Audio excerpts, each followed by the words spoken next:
It's the call up, and we have a mock draft for Friday, February 11th. It is live on justbaseball.com, and Ryan Miller is live with me right now to talk about the mock draft that, Ryan, you put a lot of time in this thing. It is awesome. We had a lot of checks and balances, talked to a lot of people, got people involved on this thing, and it looks great. It's 1.0. We're going to have a lot of blank point O's of updated versions of the mock, but Ryan, you killed it, and I'm excited to talk about it with you, man. Yeah, thanks. I put a lot of thought into this. I didn't just want to make it, an article of 31 names and then no analysis at all. I really wanted to think it out, kind of, look at team tendencies and stuff. But announced today, we will have a lottery draft. So I don't know how that's going to affect this at all. Like I'm guessing the next mock I put out will probably be this order, but maybe the one after that might be a whole different order. Like I don't even know how that's going to go down. Do our own lottery.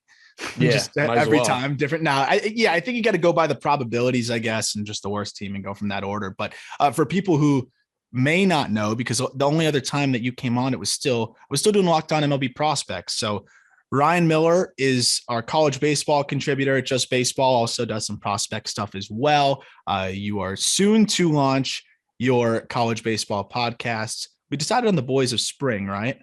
The Boys of Spring is going to be the name, and possibly just to get the first episode out, maybe before we have, a Spotify or an Apple podcast, the first episode is probably going to be on YouTube.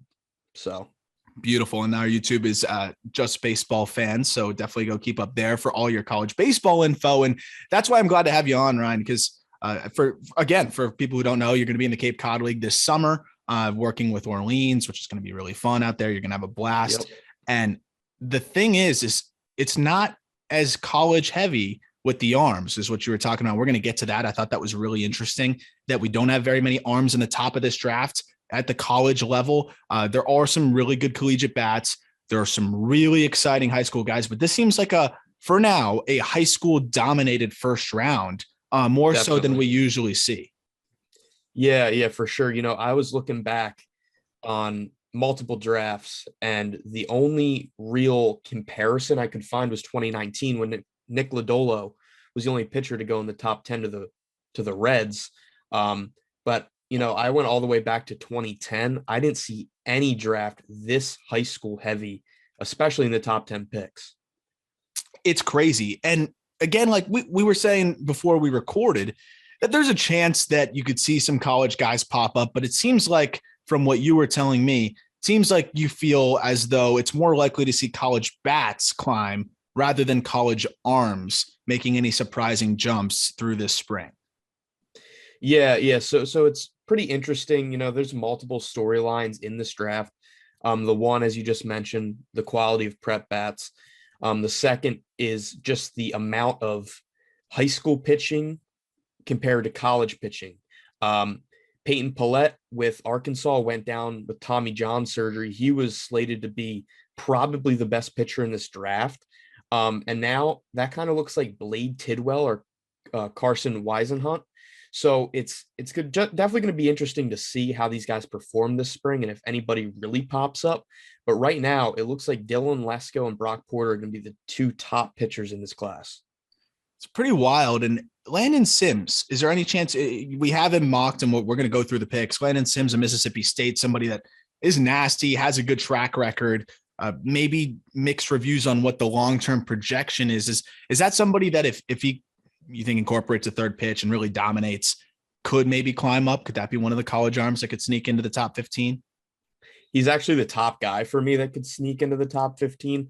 And the reason why is, well, first, he's been a reliever his entire time at Mississippi State, and now he's going to get the chance to start.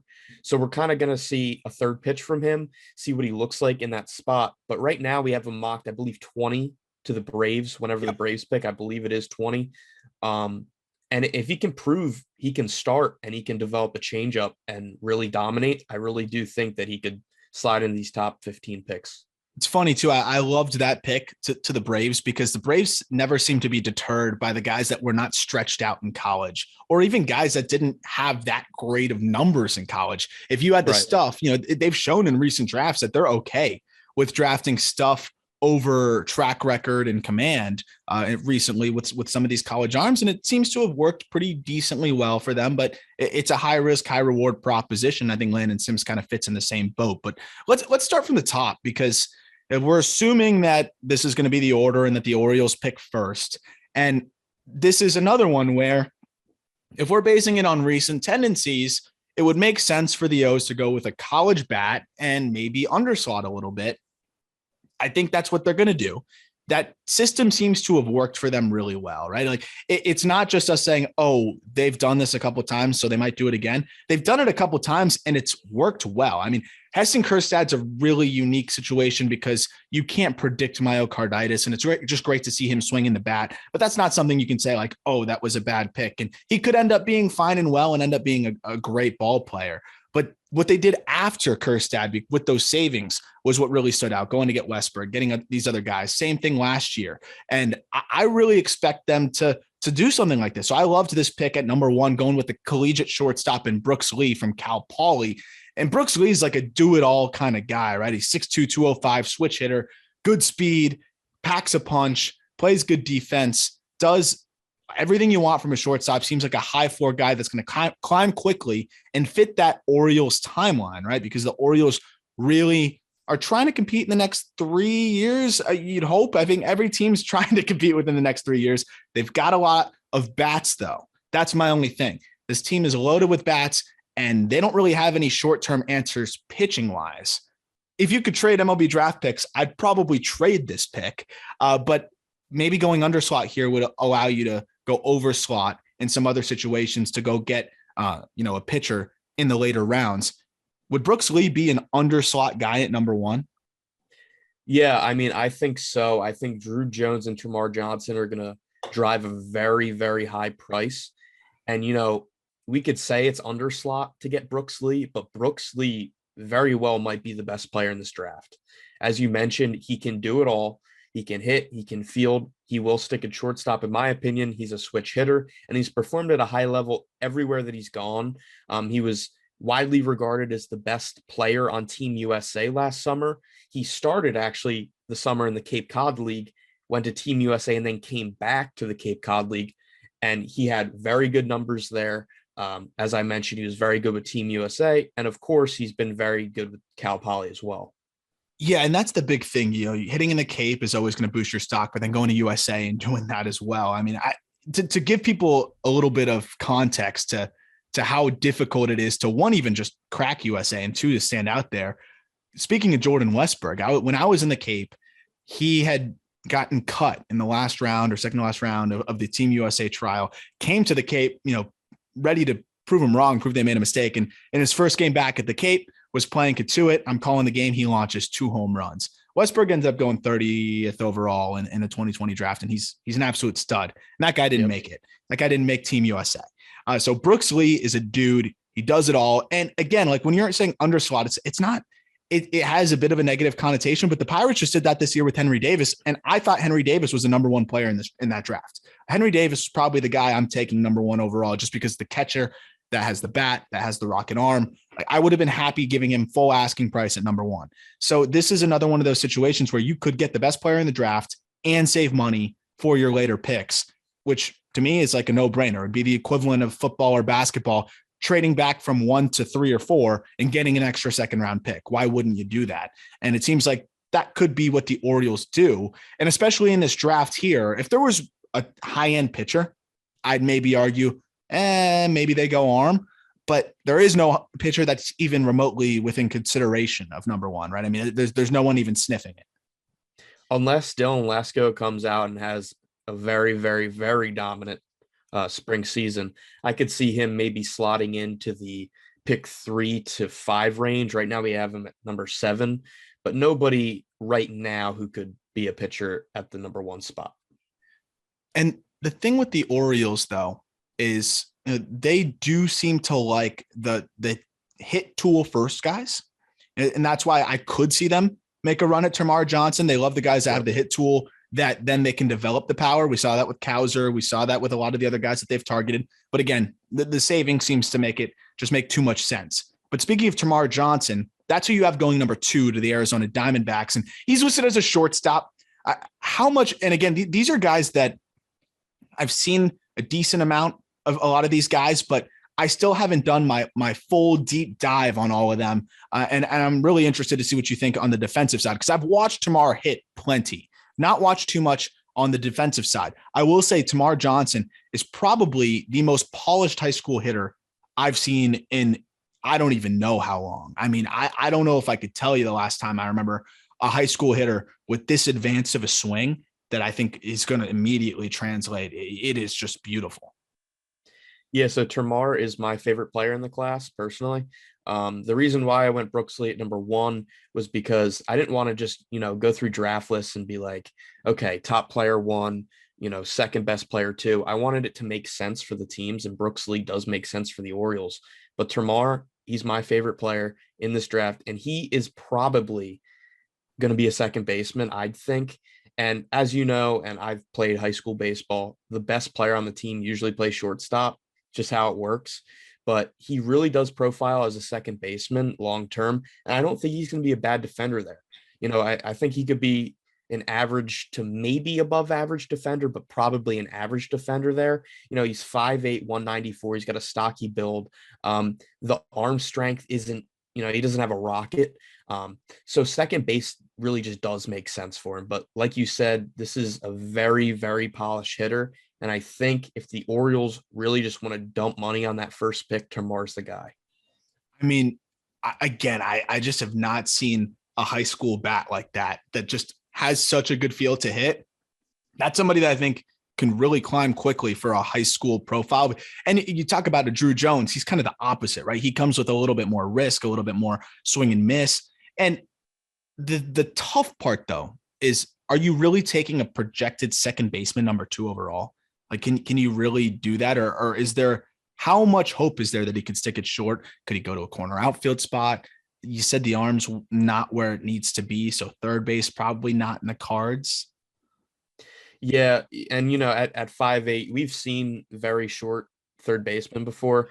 Second base just seems like the spot for him. But the reason why, and like you said, we don't see a lot of projected second baseman going high in the draft, is because some evaluators and scouts are putting an 80 grade on this dude's hit tool, which we've only seen twice. We've only seen that with Wander Franco and Vlad Guerrero Jr. So yeah. I mean, he could, if they want to stick him at short, maybe, try it out. But as an example, what I was saying, trying to match up teams and how they pick, the Diamondbacks have Jordan Lauter. Yeah, he profiles as a guy who could stick at shortstop. Lauter and Johnson up the middle. That's a very, very good middle infield. And with an outfield of Corbin Carroll and Alec Thomas, I mean, yeah, you can start to see the pieces come together there. And again, you have a guy in Tamar Johnson who will climb relatively quickly compared to the average high schooler that could fit the timeline a bit more, because Carroll's going to be up next year at some point. Thomas should be up opening day. Lauter will have, I guess, a year head start, but I think it's fair to say that you could see Tamar catch Lauter given his profile. So it could make sense. And I like that move a lot. And again, you're not going to see Druw Jones probably be considered at number 2 here because they have the outfielders. They're pretty covered in that department. And I think they need to hit on somebody here. They need a safer pick. Lauter was the guy that they were really happy to have, fall to them, has the big upside. It has a little bit of a wide range of outcomes, a little bit safer, still has a ton of upside. I love the pick there. But speaking of Druw Jones, that's what we have going at number 3 here. And the Rangers could go any which way. We talk about tendencies and things like that. This is one of those where it could just be best player available. They have not been intimidated by spending money whatsoever. They were the team that ponied up and was able to convince Jack Leiter that Texas was the place, because Jack Leiter had a little bit more control over his draft process than most players do. This is a situation where I could see them doing the same thing, right? We're going to go after the former big leaguer's son who, we're not going to be intimidated by the high asking price. And we just want to get the biggest name and continue to just build the hype around the Rangers. We've got Leiter's son, we've got Andrew Jones's son, and we just spent $500 million on the big league team. I think it makes a lot of sense. Yeah, I definitely like Termar worlds better than Druw. And the reason for that is a couple different things. I don't know how much you've watched of Druw Jones, but his swing, it doesn't look clean. It doesn't look smooth. A lot of moving parts. It kind of looks a little bit jerky. And scouts have noticed that and evaluators have noticed that. And, they understand that this swing may be a kind of, a thing that progresses along and, isn't a finished product right now. And I think his name value is giving him a little bit of a bump on draft boards. Just, it's Andrew Jones's son, and this guy kind of fits his build a little bit. I think Druw has a little bit more power potential, but you're going to get a very fast and probably a defensive wizard in center field. I'd say this guy Yeah, could win multiple Gold Gloves. I think. yeah, I mean, he's got talk about the bloodlines there, and bloodlines are Yeah. always going to matter, right? I mean, bloodlines are always going to be important. I do see some of the same though. I mean, this is a profile that is extremely risky. If the defense is something that translates, then that does hedge some of the risk when you have a plus defender in center. But I do have some questions on the bat. It's going to be Right. a process. It's definitely going to be a process of development. He's probably going to spend majority of the first year in rookie ball or at the complex, and that's fine for the Rangers. I think here because who else are you really considering? You could go with Chase Lauter. That could be a pick that makes sense for the Rangers, given their outfield situation, given that he will probably climb as quickly as anybody in this draft. I'd argue that it'd be a race between Brooks Lee and DeLauter to get there first. And I think DeLauter could win it as an outfielder versus shortstop. Is that a name that you considered possibly at number 3 for the Rangers, or does Jones just seem to make more sense? I don't see Jones falling outside of probably the top four. DeLauter's a guy who I could see definitely go there, but the guy who I originally had mocked at number 3 to the Rangers was Jace Young, Josh's brother. Huh. He kind of fits a similar profile to his brother, big power guy. Maybe the defensive questions are going to hold him back a little bit in terms of how high he will go, but the bat's there, the power's there. And really, that's kind of the only guy who I consider there, but I could definitely see DeLauter going at number 3. That's the one guy because I'm looking at the Rangers outfield right now. They've got a lot of infield prospects. They've done a good job of replenishing that system. Jones is an outfield prospect, but as we mentioned, a little bit more risk. DeLauter's is close to can't miss. There's no such thing, but they're as close to can't miss of in this draft as you're going to find. But that brings us into number 4, where you have Chase DeLauter going to the Pittsburgh Pirates, and another rebuilding team that is on the back end, I would say, of the rebuild. Right? They're on the part of their rebuild where you're starting to set your sights on. Okay, 2 years from now, where are we going to be? Can we start to put it together? Nick Gonzalez would presumably be up then. You have Brian Reynolds up there. You have several. O'Neill Cruz is going to be up next year. A lot of the main pieces, you're hoping Quinn Priester will be up. A lot of those main guys are going to be part of it. Brian Hayes is already there too. You probably want someone that's going to climb rather quickly. It seems like that would make more sense for this Pirates team. I love Chase DeLauter there, and from James Madison University, right? I mean, you don't even need to look it up. You know immediately that this will be the highest drafted player in JMU history for the Dukes. Yeah, probably. So when I was thinking about the Pirates situation, I could see them going in 2 different paths. One is to get a polished college bat, as you said, in DeLauter. And personally, that's my favorite choice. But the other way I could see them going is focusing on the next wave of prospects. So if for some reason, and I don't think that this will happen, but if Termar falls into their lap, if Lesko comes out and really boosts his stock, I could see Dylan Lesko going here. But right now, I definitely think that they will go with a polished college bat. And for some reason, if the Orioles take Termar, this kind of shakes it up a little bit because who will go to? And of course, maybe the Rangers end up going a little bit underslot if they can't get one of these 2 big prep bats. So, the Pirates taking DeLauter here does make a lot of sense. And I think they will probably go with a polished bat, somebody who could be there with this wave of prospects, like you said, Gonzalez, Davis, Cruz, and all those guys. Just seems to fit that timeline again. And yep. Do you think though that the fact that the Pirates went with the mid-major college bat and Travis Swaggerty previously, is that any of a deterrent? They went with Swaggerty number 10 in 2018, did not seem to pan out. He did not have a great year last year. Is that something that discourages? At the end of the day, every player is different. I don't like that being a thing. I would say no, but I wonder if that's in the back of their minds at all.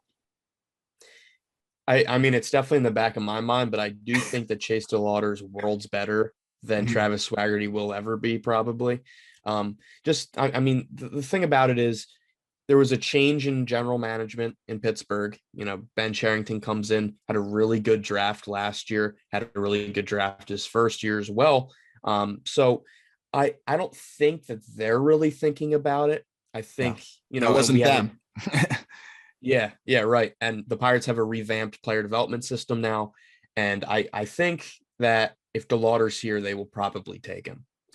It's crazy. His swing, you know, his setup and swing reminds me a little bit of Kyle Tucker. Just the way his barrel just lives through the zone. It's so simple. It's so effortless. This is a dude that to me is just so safe. I mean, his swing is just going to translate. He can hit velo because there's not much movement. There's not much to time up. And the fact that he's still able to generate the power that he does with such limited movement, this guy's an absolute stud. And I mean, is there any chance he falls past 4?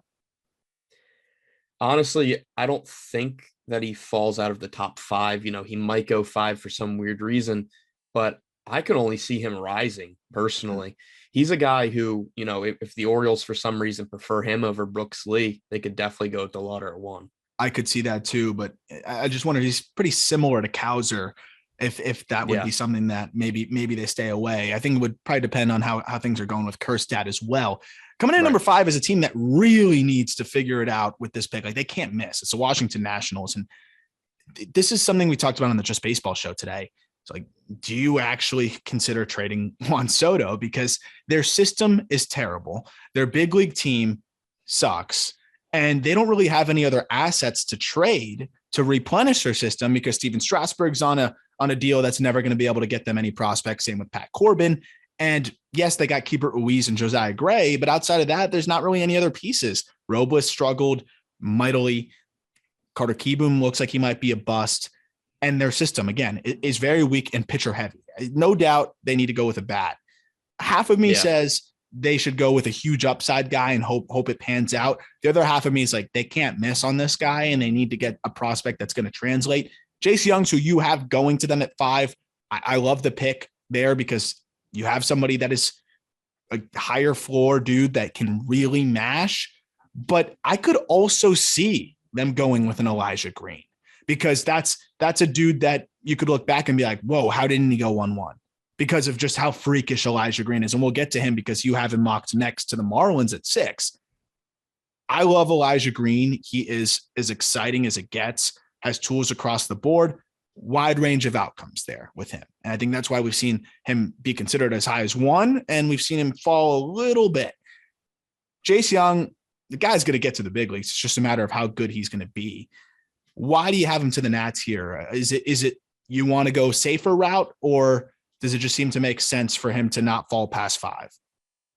Yeah, definitely go safer route. You know, Elijah Green has probably some of the highest upside in this draft, but he also has some of the highest bust potential.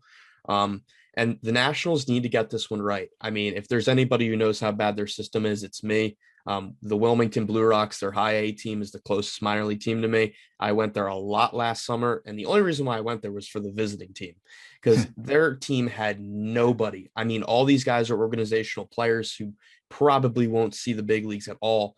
But yeah, they need to go with somebody who they know can hit. And, you know, with the bust potential upside type of thing, college bats usually have a pretty decent floor when it comes to that. So Young going there, personally, I think he's probably the best college bat left after those top 4 picks. So I think they definitely kind of go with the highest on their draft board that is still available in the college ranks. I totally agree. And that's a pick that I would have loved for the Marlins there, because the Marlins are known for one thing. It's that they can't develop hitters. And that's the only reason. I think the Marlins are confident enough to go get Elijah Green. And I would not be upset with the Elijah Green pick for the Marlins. I mean, he has so much potential. He, again, could be one of the best players out of this draft. He can do it all. Power hitter with what would you put on the run tool on Elijah Green? I'd say maybe like a 60-65 probably. I mean, that's true 5-tool potential. He's committed to the University of Miami. He's an IMG Academy guy. It seems to make a lot of sense. I'm sure they're going to get a ton of looks at him, given that he's only about 3 hours up the road from the Marlins and about 2 hours up the road from their complex. He's going to be somebody that I know is seriously considered for them. But I do wonder, just the Marlins, you got to be honest with yourself here. You have not been able to develop bats. Even JJ Bleday has been a slow development, which was as can't miss as it can get in terms of his bat to ball skills and power at Vanderbilt. I wonder if they lean college bat. If they do, who could be the college bat that gets considered here? I mean, if they want to go safe route, low floor, maybe Jacob Berry from LSU. The other guy who they could kind of dream on in a sense is Gavin Cross from Virginia Tech. You know, Virginia Tech doesn't really put out a lot of draft talent, at least high up in the draft. He's a guy who could probably handle center field, but profiles more as a right fielder, power over hit type of guy. He might, have some swing and miss issues, maybe some plate discipline issues. Oh, they'll love him then. Yeah, they'll probably fit right in. We'll fit right in. But personally, I might go Jacob Berry, I'd say. Interesting. Yeah, that's going to be an interesting one to see how the Marlins approach that. And I mean, they've strayed from expectations. They did it with Max Meyer. They've done it on a few other occasions. So it'll be interesting to see what they do there. I know they'll definitely not take a pitcher though, because they got more than enough of those. But that's who you have going number 7 to the Cubs is Dylan Lesko, high school prep arm out of Georgia, committed to Vanderbilt, right-hander, 6'3", about 200 pounds, mid-90s heater, high spin curveball, and a changeup. I mean, this is probably the best arm in the drafts by a good bit, right? Yeah, definitely. He's a step above everybody who's available right now, who's healthy, I'd say. I'd say if Peyton Pallette was healthy, he'd probably be going in this range before Lesko. But yeah, I mean, Lesko's a very good pitcher. His fastball's electric, his breaking ball is electric, and his changeup's probably the best in the class. And for the Cubs, it just makes sense to go after this guy. I love it. And the Cubs, they're in a weird spot. I mean, they made some trades, they boosted their system, but they also have made it clear that they kind of want to win now. I'm not sure what their plan is, but I think this is just best player available, get the arm, keep building up that system. And a lot of the guys that they acquired, they did get a couple arms, but for the most part, I feel like most of the impact prospects that they acquired were bats. So replenish the system with a really exciting arm here in Dylan Lesko, and I like that a lot. Number 8, you have outfielder Gavin Cross, who you just mentioned, out of Virginia Tech, going to the Minnesota Twins. He fits in. The Twins do have a decent amount of outfielders, but that's more at the big league level. Cross is going to take a little bit of time, even for a college guy, like you said, because of the swing and miss that he has to a degree.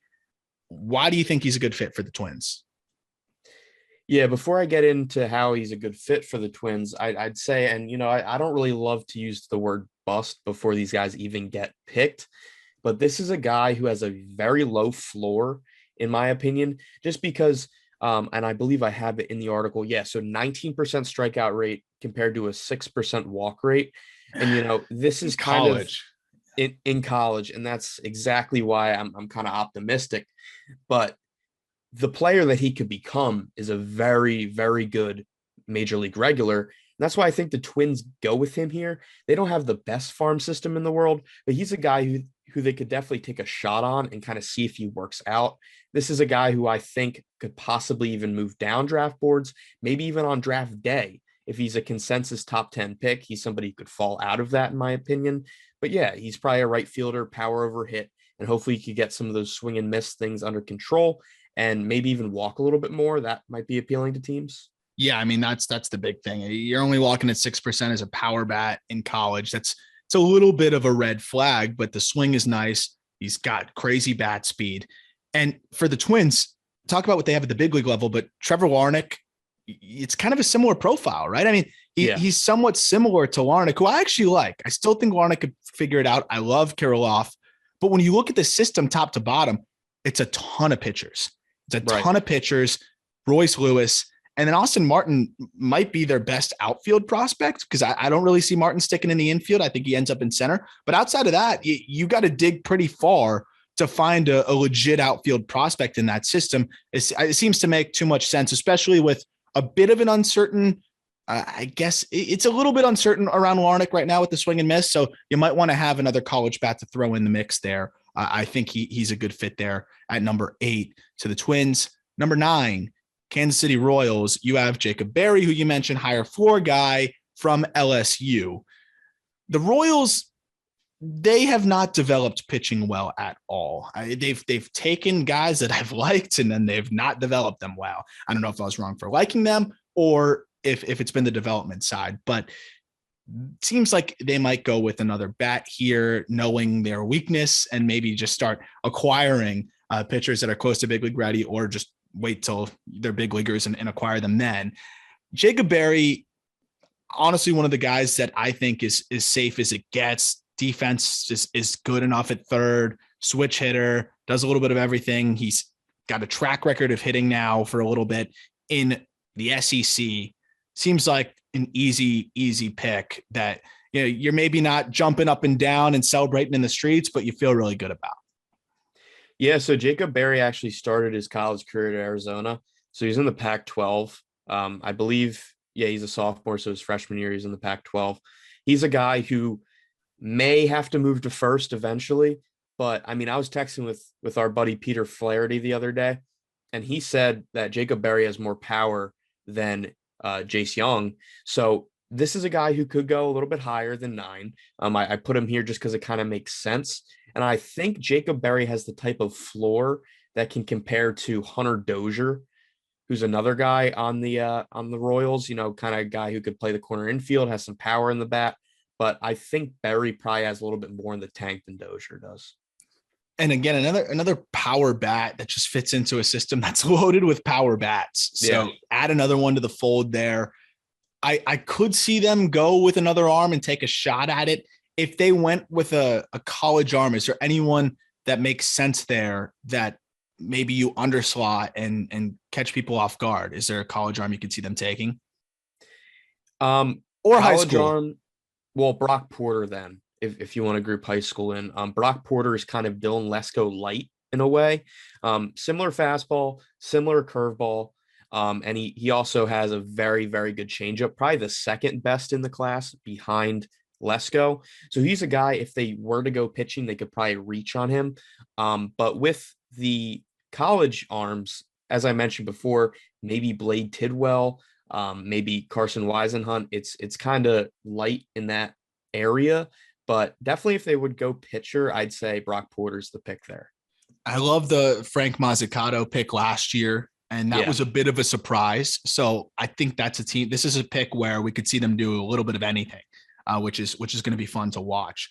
Coming in at number 10, you got the Colorado Rockies taking Robert Moore out of Arkansas. Another switch hitter, huh? There's a lot of those in this draft, huh? Yeah, definitely. And as we kind of mentioned earlier about the storylines of this draft with, you know, players' sons and things like that, here's another one kind of going to go under the radar. His dad is the president of baseball operations for the Royals. I don't know if he would pick him at 9. I honestly have no clue how that would work. But the Rockies, you know, this is a guy who you're going to dream on the bat. He hasn't hit above 300 yet. I believe he hit 283 in like 56 games last year. But he's a guy, you're going to get a solid defender. He might have to move to second base. But the reason why he hasn't been playing shortstop at the college level is because I believe they have an upperclassman there right now. And, you know, him moving into his junior year, he might get some looks at short. But a safe second baseman, he's got a little bit of speed to him. He's athletic, and it's kind of just a bat that you dream on. He does have a very low floor when it comes to that, but he's a guy who could be maybe a 15 to 20 pick.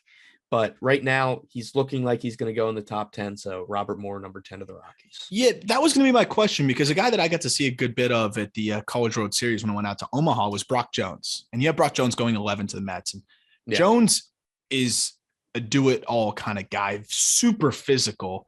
He looks like he could play linebacker right now. And got the power, sticking in center, in my opinion, does a little bit of everything, and has a good approach. He walks a lot. I could see Brock Jones. If you're the Rockies, why go with the second baseman there with a lower floor in Robert Moore over maybe a Brock Jones, who's a left-handed bat with tools across the board? Well, I think right now, industry-wide, Brock Jones is a little bit slept on. I really like him. I know Baseball America, I believe, had him 18 to the Reds. I moved him up. I originally had him 18 to the Reds, but I said, this guy's a little bit better than I think, or that I thought. Back to Brock real quick. He's a guy who walked 16% last spring. 16%. That's crazy at any level. And he could probably handle center field. Even if he has to move to a corner, there's definitely some power upside there. But Robert Moore, I think he might go towards the back end of this top 10 just because of a team really, really liking his bat. I think that's really the only reason why he would go this high. He's a sound defender, like I said, has some room for an above average defender in the future, but he's a switch hitter. Some evaluators like the bat more than others. So I think that they could definitely go with Brock Jones here, but right now it looks like Robert Moore is a consensus top 10 pick.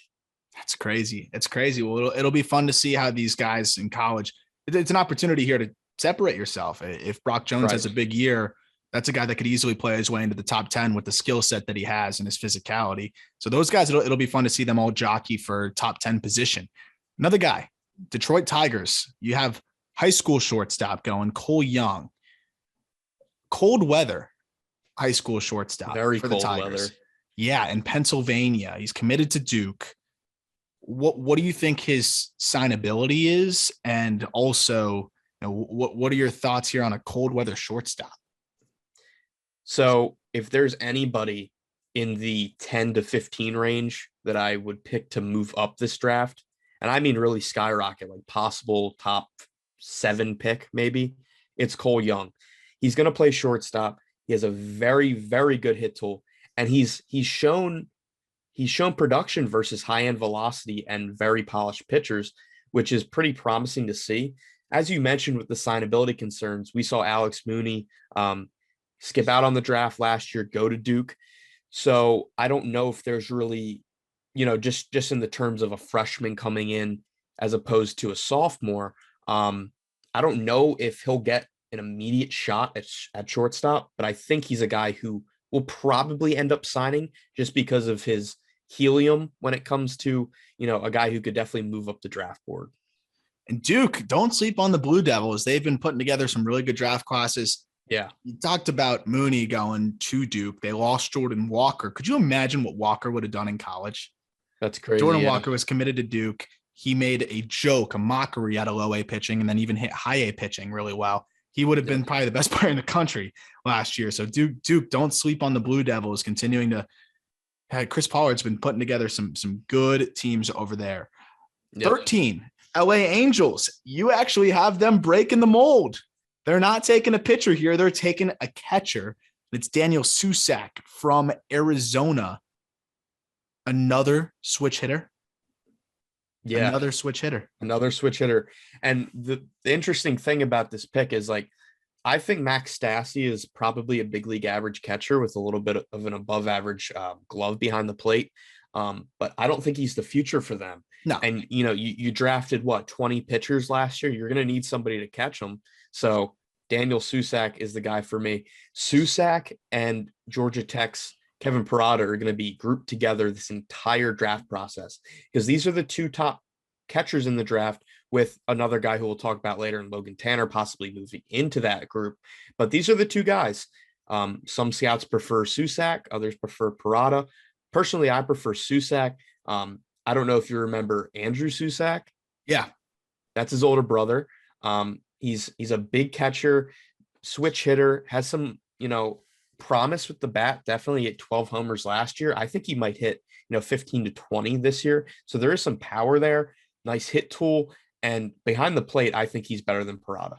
Interesting. And I think Parada, you get the Georgia Tech effect, right? Yeah. Just Georgia Tech catcher. Just always happens. But Susac, I really like the bat. I mean, he gets into his backside really well, really smooth swing. It should be a really interesting duel as well between those two guys. The difference, obviously, we saw an Arizona catcher picked recently in Austin Wells by the Yankees, but Susac's more of a true catcher, right? Yeah. Yep, for sure. And there's already been talks about Parada moving off of the position. Wow. And there's things that are kind of there's some interesting. I wouldn't want to describe them as negatives about Parada, but where would he play if he moves off of catcher? Left field, maybe first base. He would come in as kind of an undersized first baseman, but I don't think Susac will move off the position. I think he's as safe as they come as catching goes. So, I personally prefer Susac, but Parada is a guy who could go here definitely.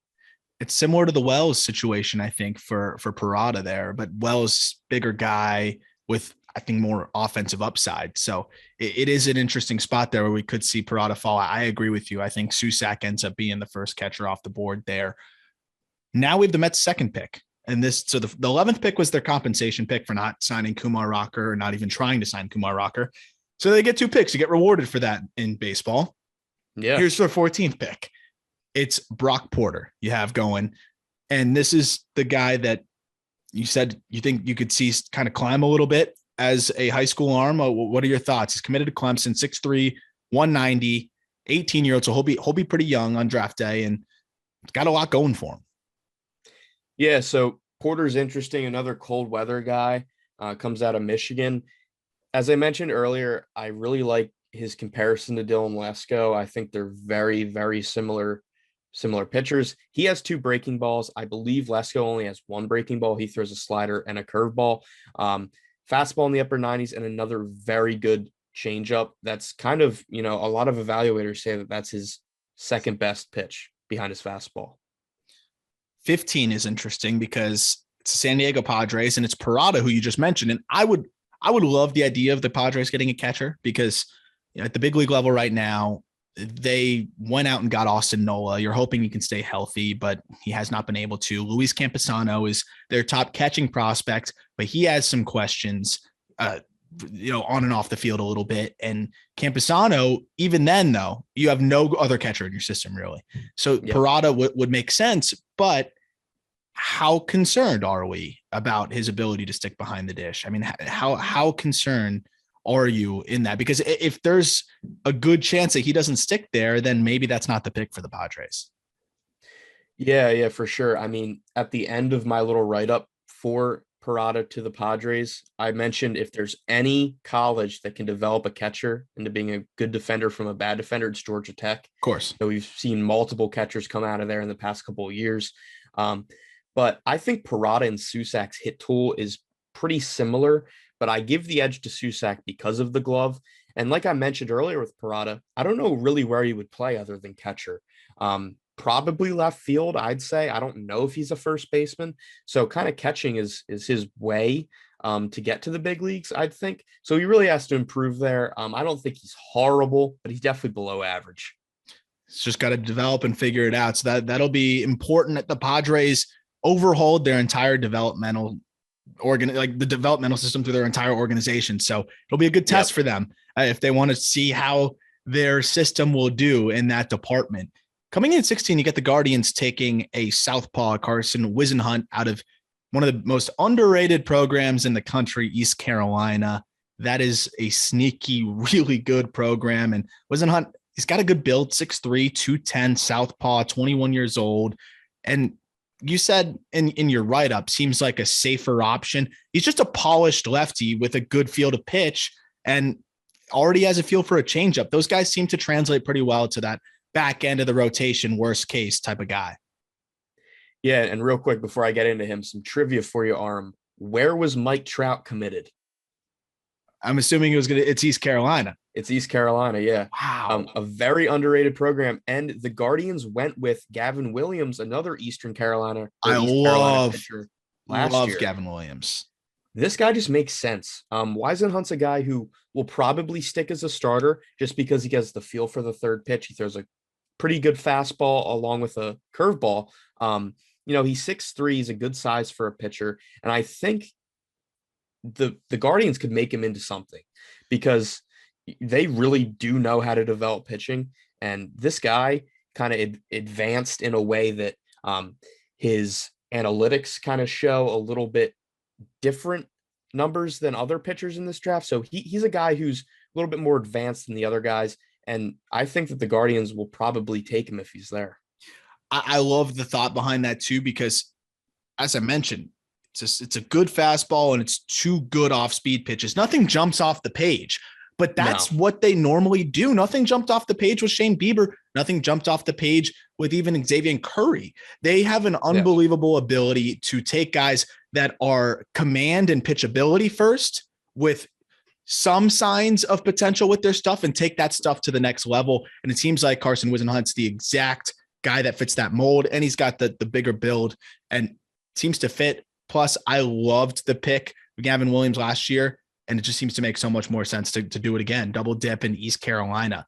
Coming in at 17, you got the Philadelphia Phillies, a team that also kind of needs to hit on this pick because their system is not great, and I'm sure Dave Dombrowski is going to want to further deplete it as it's gotten a little bit better through the last couple of drafts. They've went high school arm, and last year it was a Florida high school arm. You have them taking an IMG Academy kid in Jackson Ferris, left-handed pitcher, which I like because they don't really have any of those in their system.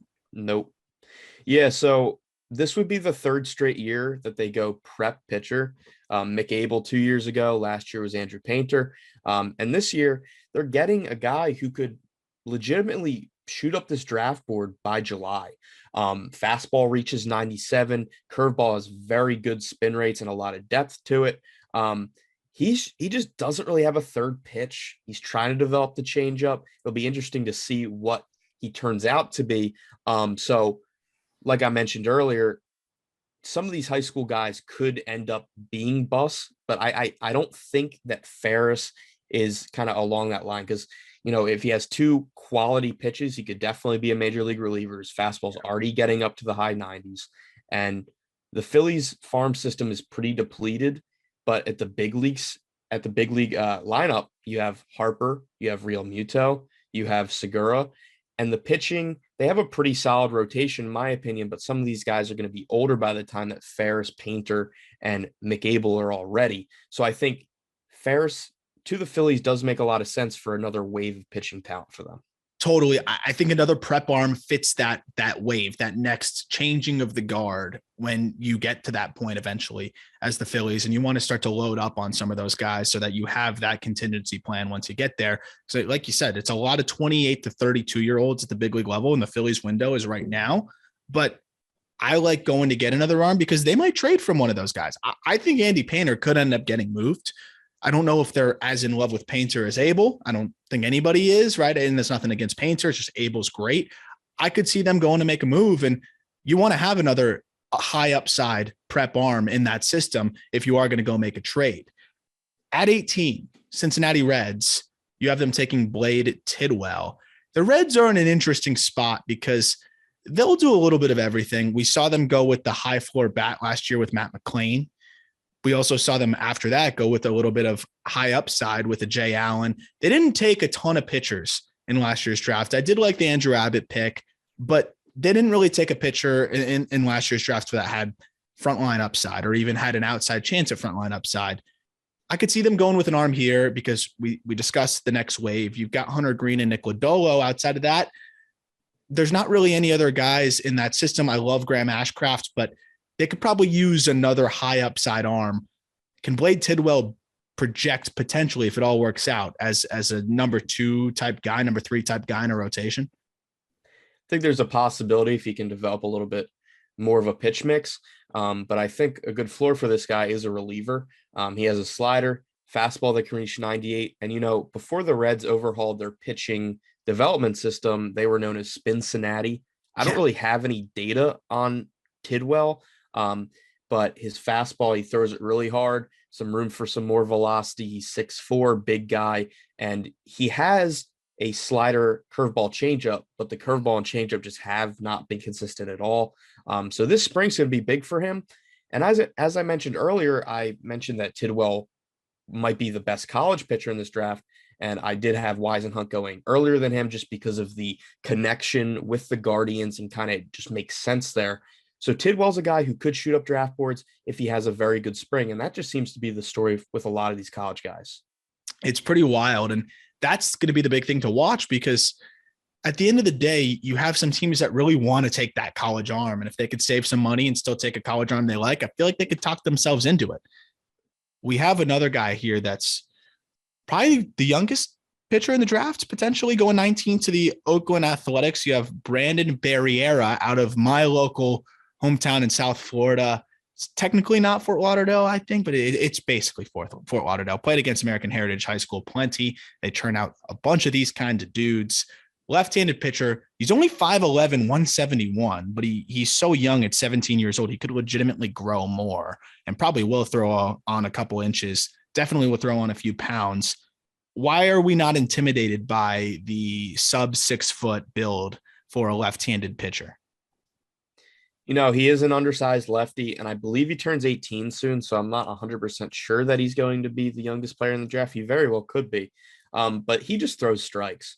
He has a low to mid 90s fastball, slider, which a lot of evaluators really like his slider, and then a changeup.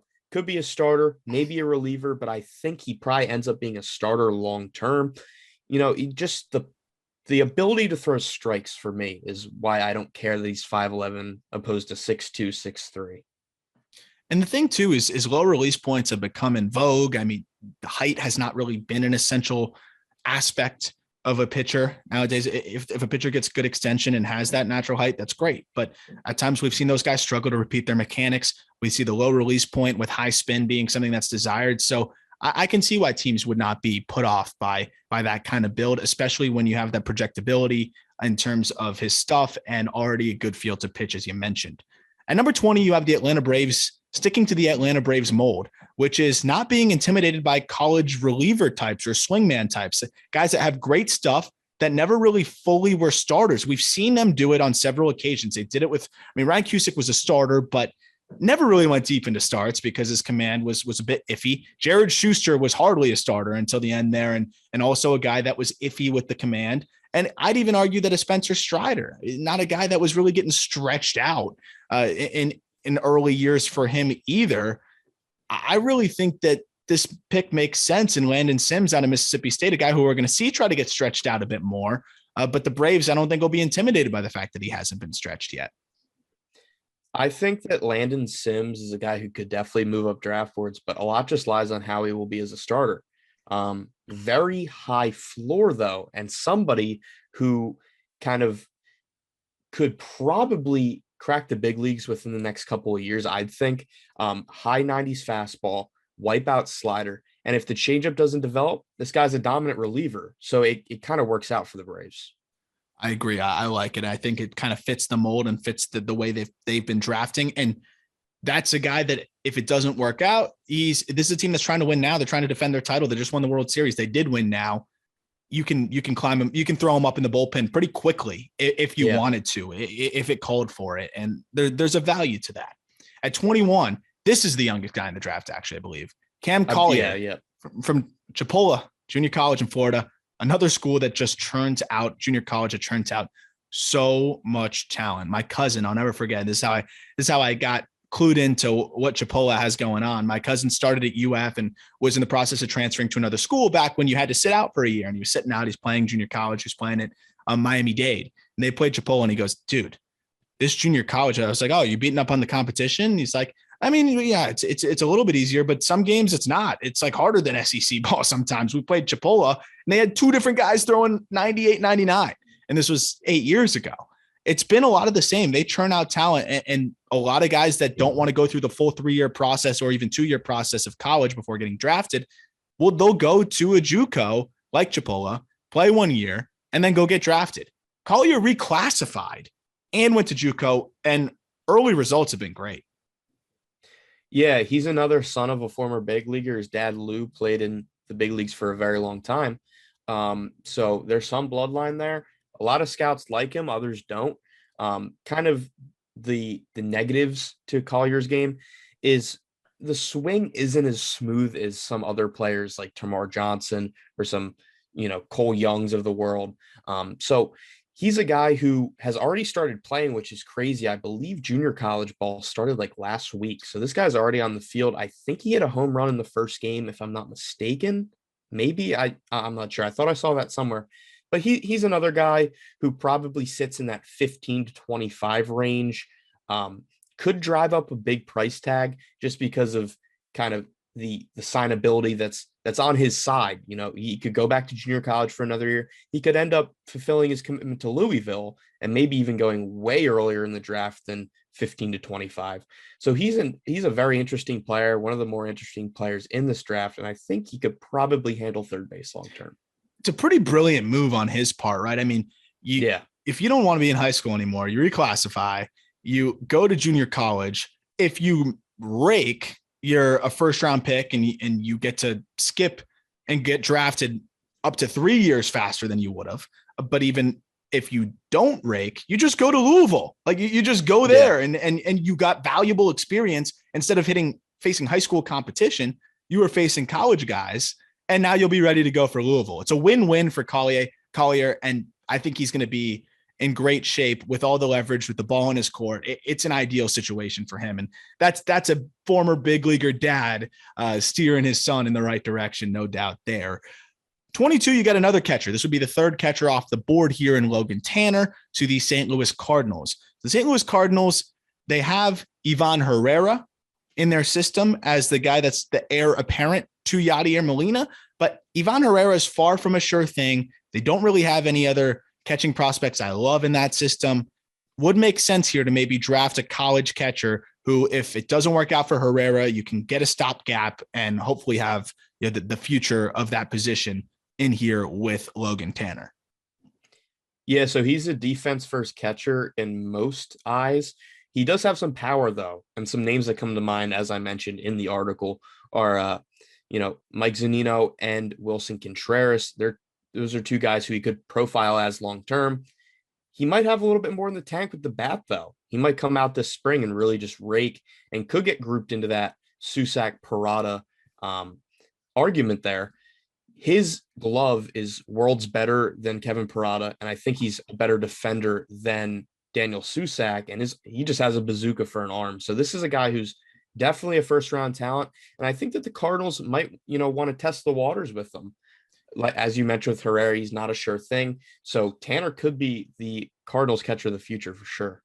It's interesting. I could see him climbing up. I really could, because when you have that staying power behind the dish, if he shows any signs of life offensively, that could be something that ends up really bumping him up there, because a team that really feels like they need a catcher, at least that you have a defensive catcher that can be a guy for you, whether he hits enough to be an everyday guy or not. At least you have that in your system for a team like the Cardinals that could really use it. Coming in at 23, you had the Toronto Blue Jays taking college lefty out of Florida State, Bryce Hubbard. Hubbard's a guy I've heard plenty of. It's almost, I feel like you're almost waiting for him to have it all click. And then he had it all click in the Cape Cod League, but now we want to see it for a full season. I want to see it for a full collegiate season. If he does that, because he was dominant in the Cape Cod League. If he can really be dominant for this upcoming season as a redshirt sophomore, I feel like this is a guy that could end up having some helium too. Yeah, so a lot of draft boards rank him, I believe, in the 50s. So that would be like the middle of the second round. I reached on him because I think that he will go out and dominate the spring. And I want to be early on it because I think that he's a very good pitcher. He showed it against high-end competition in the Cape Cod League. And, he didn't have a horrible spring last year either. He had a 3.8 ERA, 94 strikeouts in 16 games. But this spring, I definitely think that he's going to open some eyes and move up some draft boards. Absolutely. I'm with you on that one. I'm excited to see how he does this year for the Seminoles. Coming in at 24, Boston Red Sox take a prep left-hander in Noah Schultz out of Illinois. He is tall as hell. He's 6'9", 225 pounds. And another guy that is committed to Vanderbilt. Reminds me a little bit of Dax Fulton out of high school, where the velo is not off the charts, but you can see the projection. You can see a nice breaking ball that can have a ton of tilt to it. He's an interesting guy that at the back end of the first round, you're getting a lot of upside here potentially. Yeah, as was brought to my attention by some of our resident Red Sox fans at Just Baseball, they don't know how to develop left-handed pitching. Like they threw a few names out to me, and I didn't know who any of them were other than Jay Groom, just because he's from near where I live. So Schultz is probably one of the more raw pitchers, as we mentioned with Barriera and a couple of the other guys. They're more, safer options. You know what you're going to get. Fastballs up to the high 90s, good breaking balls. Schultz has a good breaking ball, but he definitely has some room for velocity, because I think he was averaging like 89 or something like that on his fastball. And he has a changeup that's still in development. He's a guy who I could definitely see go to college and shoot up draft boards by the end of his time at Vanderbilt, because he's going to be sophomore eligible. So he could be back in these mock drafts in 2024. That's a guy that might be tough leverage wise. And yeah, Dax Fulton, I think we would have seen probably go in that range if it weren't for the Tommy John surgery in high school. And the Marlins still ended up overslotting him and giving him close to that kind of value when they took him. So this is a guy, though, that the right team sells him on a professional weight training program and getting him good to go physically. He could have some major upside as he fills out and easily be sitting in the mid 90s. And people are like, oh, well, why didn't we take him earlier? He was 6'9" and already had some decent stuff going for him. But 25, we've got Dylan Beavers going to the New York Yankees out of Cal. This is a tooled up dude as well. It's a little bit similar to Brock Jones to me, where he can do a little bit of everything, impacts the baseball, left-handed bat, not quite as physical, but he's a pretty physical dude. Brock Jones actually can run through a brick wall. 6'4", 206, 20 years old, so younger for his class, which is good too. Another dude that could sneak up a little bit higher than this, I feel like. Yeah, he's another guy who could kind of fit that power hitting college outfielder mold that we've seen with Chase Lauter and Gavin Cross and Brock Jones as well. The only kind of downside to this pick would be just the Yankees don't always go college, so they could go with a prep guy who they really like. I know that they took Trey Sweeney out of a small Illinois college last year. Beavers is a guy, though, who has struggled versus high-end competition, didn't do well with Team USA, didn't do well on the Cape in a limited sample size, but he has done well with Cal. And if he comes out and just shows out this spring, I think he could definitely move up boards, like you said. I was going to say, though, there's definitely some refinement, some adjustments needed with his swing. Yeah. It's a little herky jerky. It's going to be hard to time that up against higher velocity, and just you could see the bat speed, but there's some smoothing out that needs to happen, but that could easily happen this spring. It could have already happened. So I'm eager to see how he looks and what kind of adjustments he makes, but some struggles are possible, and that could also dock him back a little bit too. Whereas Jones is Brock Jones, much more simple stroke that I can see translating a lot easier to professional baseball. At 26, another team that really needs to hit on this pick, but they could still afford to go for the upside type of guy. They go with, you have the Chicago White Sox going with Tristan Smith, southpaw out of South Carolina High School, 6'1", 202, pretty big build already, pretty filled out, 18 years old, committed to Clemson. What are your thoughts here as another lefty from a low release point, but has some more lively stuff than maybe some of the other guys we've talked about? Yeah, so Tristan Smith is a guy who, if he gets picked in the first round, which I think he kind of profiles as an early second, late first pick, the team that picks him is going to have to really like him, because he has almost no third pitch. I don't think he's thrown his changeup at all, but his fastball and slider are both pretty solid, and he may profile as a reliever way down the road, but he will definitely get a shot to start with the White Sox. Just shaky control, lack of third pitch. There's a couple cons for Smith. So he's a guy who is still very raw and just needs development. That curveball is gross, though. That curveball is nasty. But the problem is, you talk about the command. It's hard to throw deep, like curveballs with a lot of depth for called strikes. So when you only have the fastball curveball, it's really hard to pound the zone when guys can just spit on the curveball. And that's going to kind of be the problem for him in professional baseball. He's going to have to find that third pitch.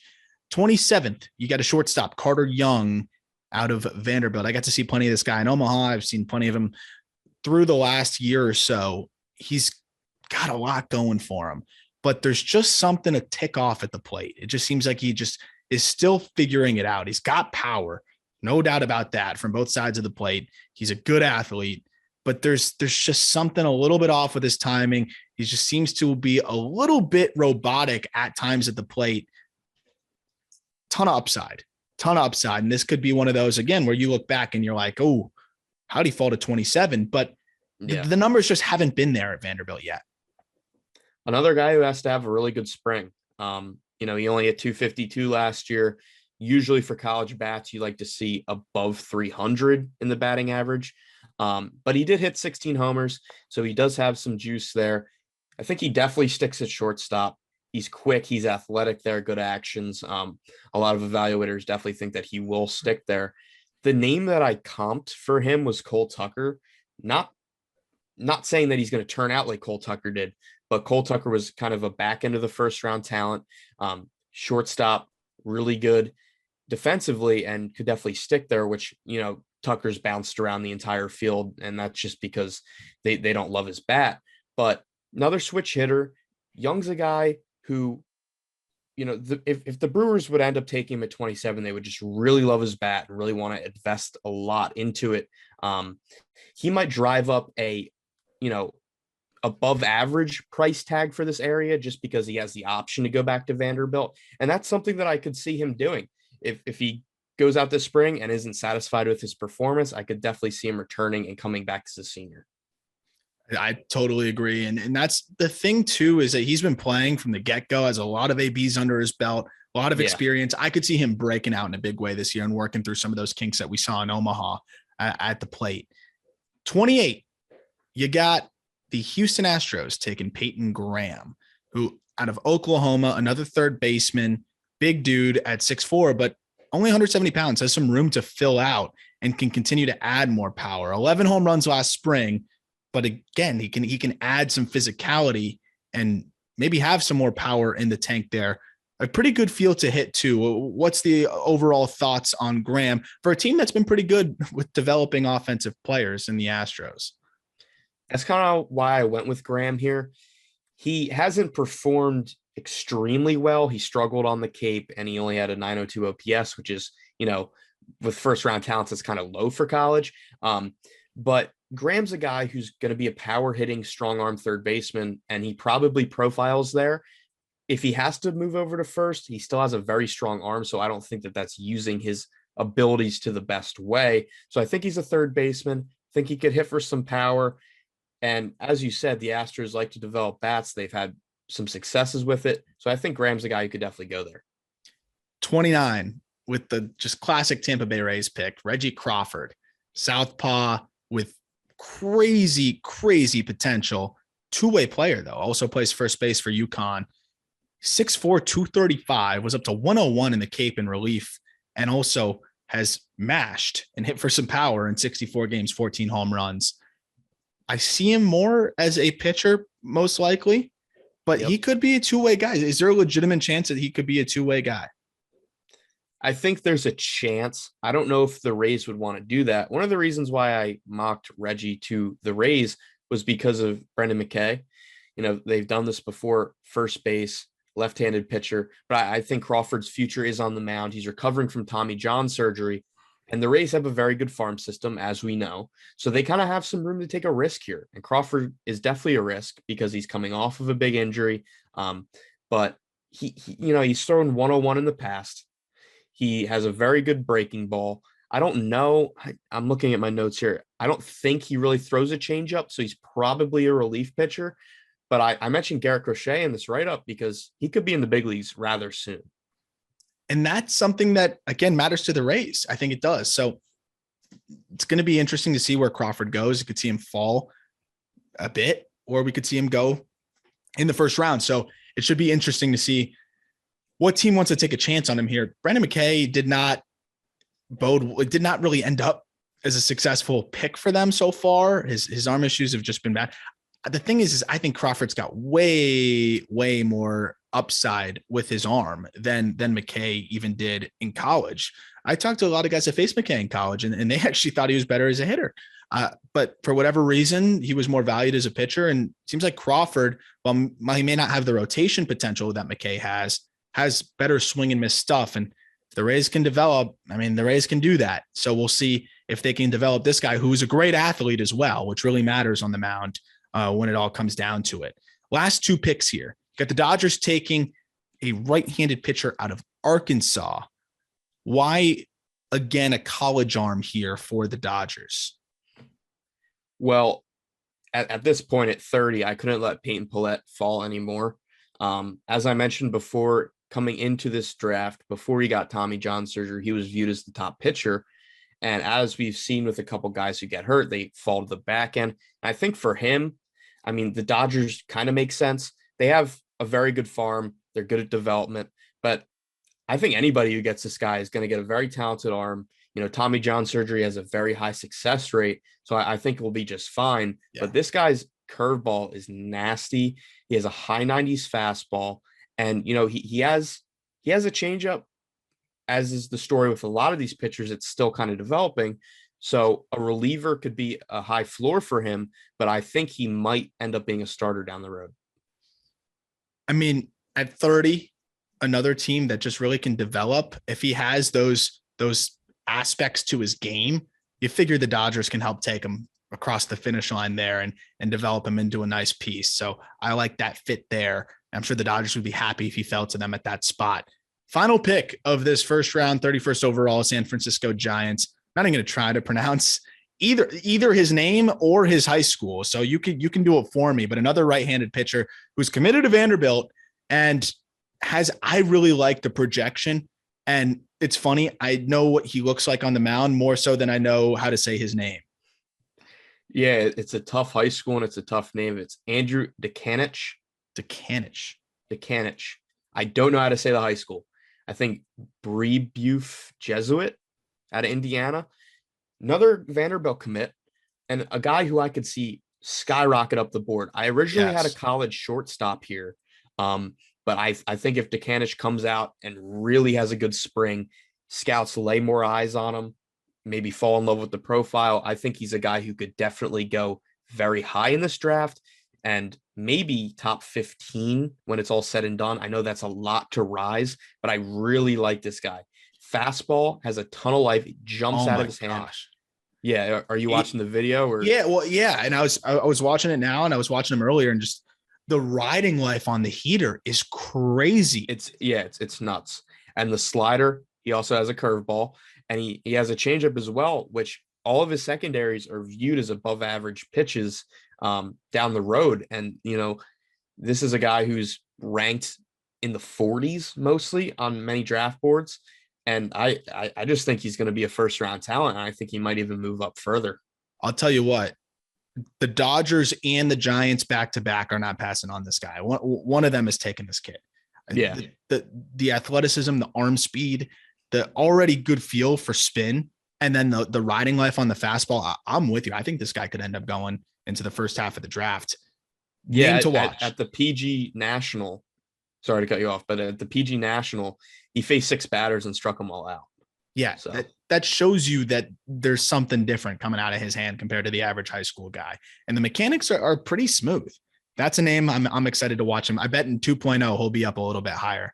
And it's amazing how some of these guys fly under the radar, but you always see the pop-up prospect. Grayson Rodriguez was somebody that at this point back then, I think 2017, was not even considered in that range. So there's always those guys that'll pop up. And if his velo continues to go up as the spring goes on, it's easier for the pitchers to have that pop-up ability, because if you hit 450 in high school, it's okay. But if you're hitting 96 on the radar, gone. Scouts are going to come check you out. So this was good. This was really good stuff, Miller. You put so much time into this mock. It's just version 1. We've got more versions coming, but for those who want to read the full write-ups on each of these guys and the justification for the picks and a little bit of video on each of them, it's in the description here. Miller, thank you for teaching me a little bit about these guys, because I still have, bajillion minor league prospects. I'm getting through the top 100 update, and I just finished the Giants top 10, which will be ready to go on Monday. We'll be going through the Giants top prospects on the Monday episode. Interviewed Joey Weimer as well of the Brewers org. That episode will be live next week also. So you have helped me a ton, because I just have not been able to dive into all of these college guys the way you have, or high school guys the way you have. And I'm excited to do it, but thank you for the primer here. And I hope everybody else enjoyed it as much as I did, because you got a wealth of information. Miller, let them know where they can find you. I'll also have your social media in the description. Yeah, so mostly I use Twitter. It's Prospects Ryan. I still don't know how I got that username, but it was available, so I took it. Yeah, so a lot of draft content up there. When the Boys of Spring college podcast gets rolling, gonna have a Twitter for that, so make sure to follow that when the time comes. But yeah, I'm excited to keep doing these mocks, and I mean, Aram, you have a lot of time to go through these guys. Draft isn't until July. You'll be out on the Cape hopefully, so it'll be interesting for sure. Yeah, I'm excited to keep ramping up this side of it, and really excited for our college baseball coverage, which you'll be leading the way for on Just Baseball. And college baseball season's around the corner, so definitely keep up with Ryan on that end, because there's nothing more pure than college baseball other than the Little League World Series, in just terms of just caring and just the level of effort that goes into it, and so fun to keep up with. But thank you, Ryan. We will have you again soon for Mock Draft 2.0, but I'm sure we'll be talking to you about college baseball and some of these guys before that. Ryan, thank you. Have a great weekend, and everybody, we'll talk prospects with you on Monday.